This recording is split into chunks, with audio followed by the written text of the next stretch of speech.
All right, everybody, the kids are down for naps, which means I can talk about gaming stuff because I've been following over the last couple of days the further developments of the GTA 6 cyber leaks situation. And it's crazy, of course.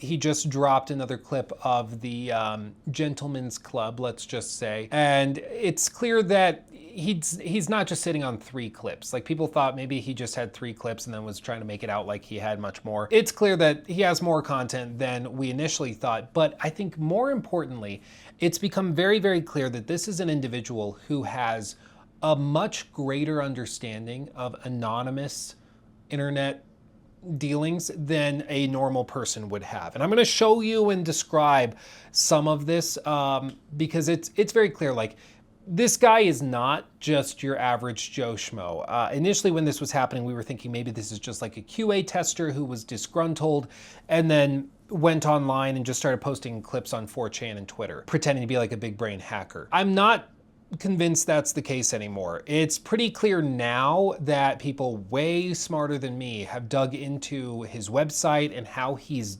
set things up. It's becoming more clear that this is somebody with a much deeper understanding of anonymous, shady dealings on the internet. And why he has a really deep understanding of that stuff, I'll leave up to you to decide. But what's becoming clear is that this is probably not this guy's first rodeo. Now, that doesn't necessarily mean that CyberLeaks is the same guy that recorded these clips. As we've said, yes, he carved leaks into the wall. He could have a friend, or CyberLeaks, being a crypto bro, could have paid somebody crypto in exchange for clips. 6 months ago, could have found somebody that worked at Rockstar India or something, offered to pay them a bunch of money to record a bunch of clips, and those are the ones that he's using and promoting and selling and everything. That type of thing can totally happen. So it doesn't necessarily mean that CyberLeaks is the guy from within Rockstar. He could have just simply been on some dark web forum and then bought this from somebody and is now kind of flipping those clips for profit. But we just don't know yet. We don't know yet. But what I think is becoming increasingly clear is that this guy possesses knowledge that your average like QA tester would not have or shouldn't have, you know, and that'll become clear as we kind of go through this. Especially when you remember that a lot of like QA positions, which is what many people thought this perhaps was, like because it looks like the build of the game that he's showing is from a more thin slice of the game. It doesn't look like he has total access to all story content, at least as of today. It doesn't seem like it. And that would be indicative of maybe a QA build where he's like, this person had a build that was for testing specific things, like a specific quest line, a specific set, an area of the open world. That's what we would expect. And given that people thought it was maybe a QA leak related to QA, you would expect, like, okay, QA testers, especially somebody that's willing to leak, it's probably a more junior position. It's probably somebody younger, somebody newer in the industry, because a lot of people start in QA and then move on to game development roles above that. It's a very common entry point in game development is QA. So a lot of the stuff that this guy knows about and has access to, I would be shocked if your average, you know, first kind of a greenhorn type of developer had this information and knowledge. This information is coming from Aurea, a French user on X, but they do a lot of discussion of like crypto and privacy and anonymous dealings on the internet, and they did a bit of a deep dive on how CyberLeaks has set up their website for discussions, for people reaching out and communicating and contacting them. And it's way more elaborate than you would think, but the word that's being used by people, again, way smarter than me, is elegant. It seems very elegantly and intelligently put together. Number one, again, this is a post from Aurea Libe, Libe on Twitter. Quote, "I'm convinced it's not just one person, but a full-fledged group of hackers, CyberLeaks specifically, because of how elaborate this is. First, the website, it generates a session account, secure, anonymous, and decentralized messaging with a unique recovery phrase. This allows anyone wanting to reach out to have a disposable end-to-end encrypted communication channel.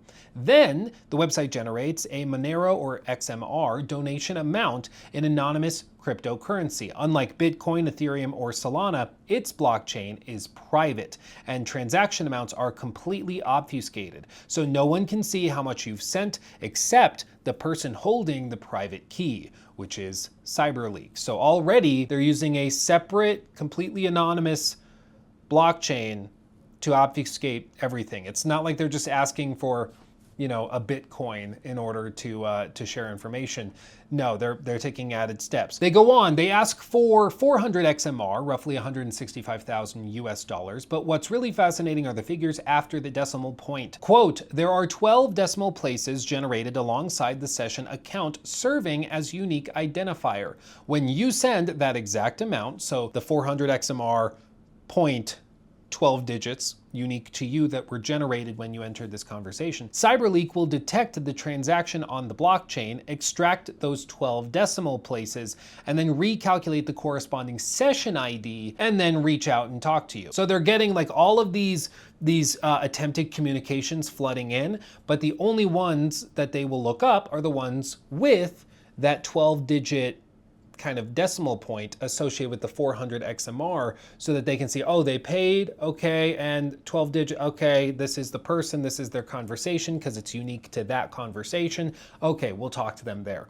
Again, kind of brilliant, and it gets even more complicated and elaborate because of this. According to the site, it's purely mathematical and cryptographic on the client side. The page generates a 12-digit mathematically linked to the session account. Since Monero hides amounts, only CyberLeak can decrypt the received amount and retrieve your session ID. No server-side storage of the ID is needed before payment. They also specify that you absolutely must send the funds from a personal wallet like Cake Wallet or Feather, and not from an exchange like one of the big ones, because those big exchanges often round the decimal points, certainly to be less than 12 digits long. And so if you were to send the 400 XMR, the roughly 165,000 US dollars, if you sent that from the wrong type of website or account, it would round that digit or the 12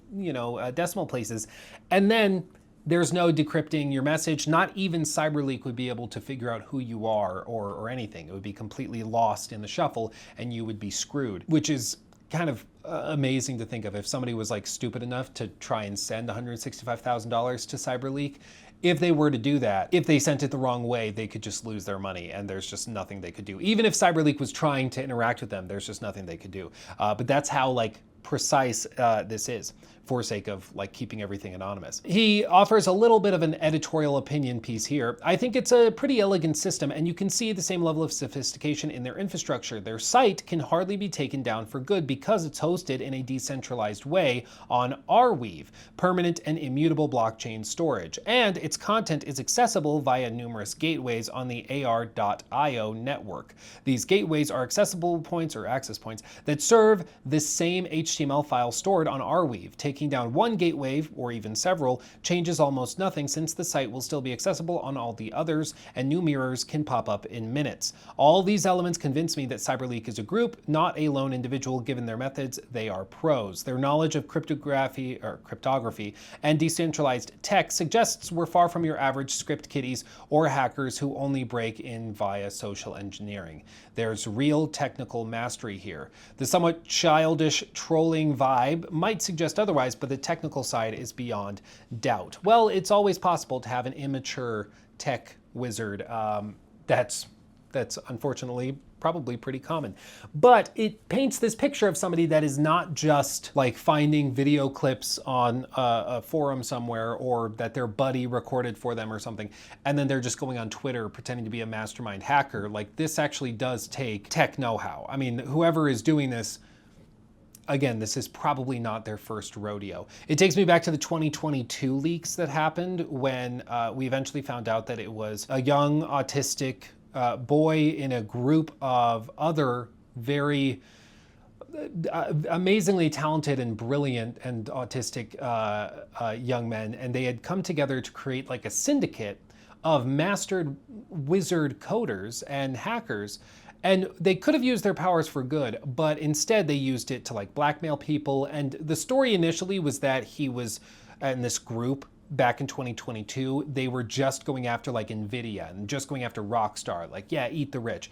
Turns out he was also like going around and like blackmailing women to send him pictures, allegedly. I'll let you fill in the blanks, but like this was not a good like kid. Like, screw this kid, okay? Like, no, like this wasn't all just like fun and games, eat the rich. Like, it was pretty evil, some of the stuff that they were doing. But the point of bringing that up is that it was not their first rodeo. When they did that whole rigmarole to Rockstar in 2022, it was not their first rodeo. That sophistication they exhibited was because they had done this before. They had experience, they knew what they were doing. Not well enough to avoid capture, but you know, they knew what they were doing. And this seems to be a similar instance where whoever this is knows what they're doing. People who thought, and I was one of these people, that maybe this was just like a disgruntled former developer that got laid off or fired or something, and then was like super pissed and decided, I'm gonna leak it and I'll post on Twitter and I'll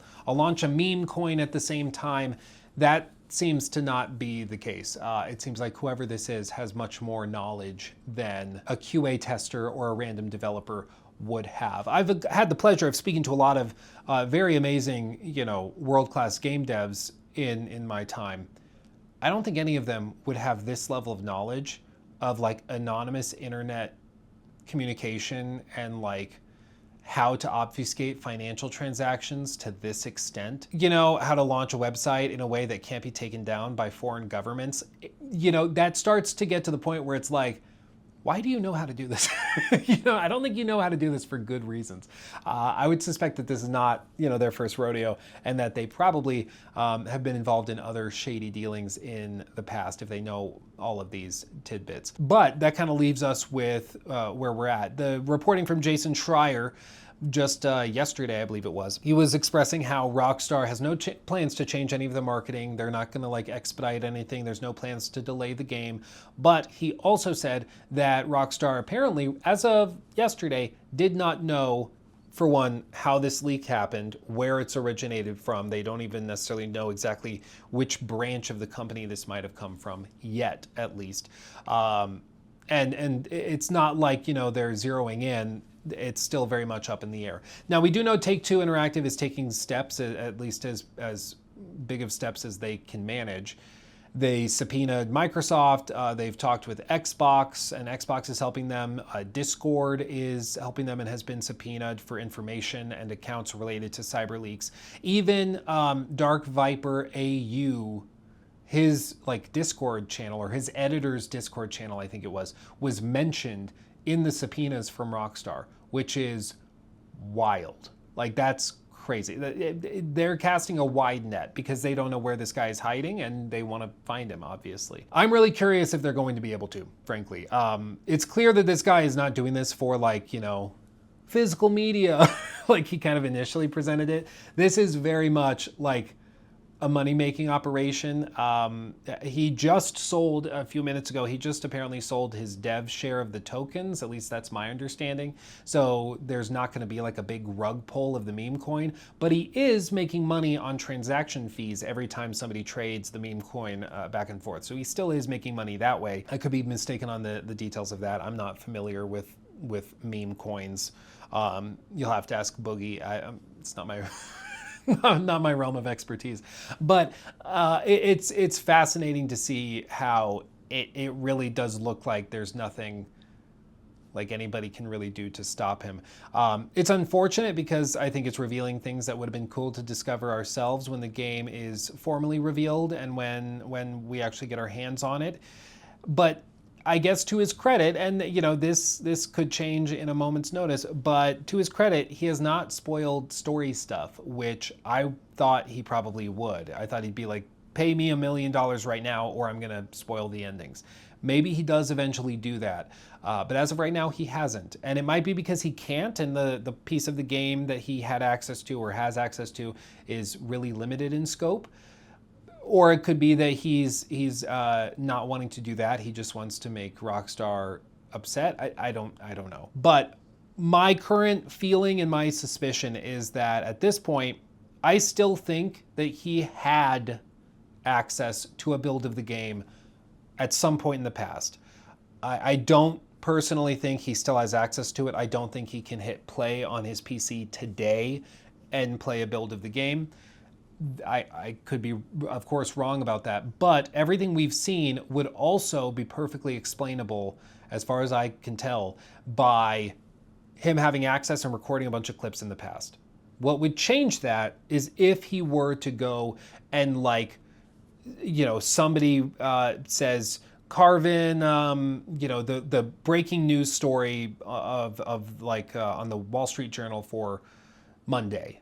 And then he goes and carves in like a specific word, or like the first word on the cover of Wall Street Journal, or like, you know, something like that, where it is something he could not have known 5 months ago that has to be proven today. That could convince, or would convince me that he does have access today. But I don't personally think he does. I think he collected a crap ton of clips at some point in the past, and those are the ones that he is sharing over social media at this point. We'll see, but there's people that have looked at what he has shown and looked at the footage and everything and have concluded that they really think he's playing on a pretty vertical sliver that was accessible through like QA testing. Oftentimes for like QA testing, they will not have the whole story loaded into that build of the game. It's only a very specific sliver. It's kind of like if you've ever done one of those like beta tests or play tests for an upcoming game. They just had the one for the Duskbloods, for example, the other day. In that test build, in that build, they did not have all of the content. Like at launch, it will have all sorts of different final rounds instead of just like the PvP battles. They'll have some big PvE battles and some big, you know, more typical FromSoft encounters and boss fights. But they didn't have that in that test build, right? So if you, as a leaker, had access to the test build that we saw a few days ago, people would be like, oh my God, they have access to the game. But you don't have access to the whole thing. And that's what people think is probably happening with the GTA 6 leaks, is that he has access to a build that has certain content locked out because it seems like he's not really progressing. He's not accessing any sort of exclusive content or quest lines that seem to be specific to later game sections. And as of right now, I still don't think we've seen any clips or footage of Lucia because it's expected that she probably becomes playable later in the campaign and you start as Jason. So it seems like he's playing a very early sliver of the game. But again, all of this could change in a moment. He could have posted 30 seconds ago a clip of Lucia carving in, you know, the weather in Manhattan for the next 3 days, according to weather.com. And it's like, oh my God, he actually does have access and it's right now. And oh, he just posted the ending of the game. You know, he could do any of that stuff at any moment. But as of right now, fingers crossed, looks like that isn't the case. Either way, I think the overall impact of this is going to be pretty negligible.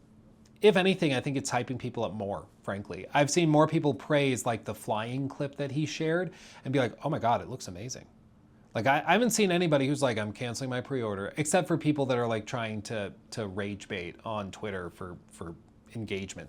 Like everybody I've seen is like, oh, looks pretty fire. Okay, cool. Like I don't think it's gonna have much of an impact on the bottom line, but more than anything, it just kind of sucks for the artists. It sucks for all of the devs that poured their heart and souls into this, that don't get to have that big moment that they've been waiting for years and years. It's kind of being stolen from them ahead of time. And I mean, again, it seems to be like a crypto bro scammer that's trying to kind of blackmail a company and blackmail people out of money to like not spoil stuff, which just kind of sucks.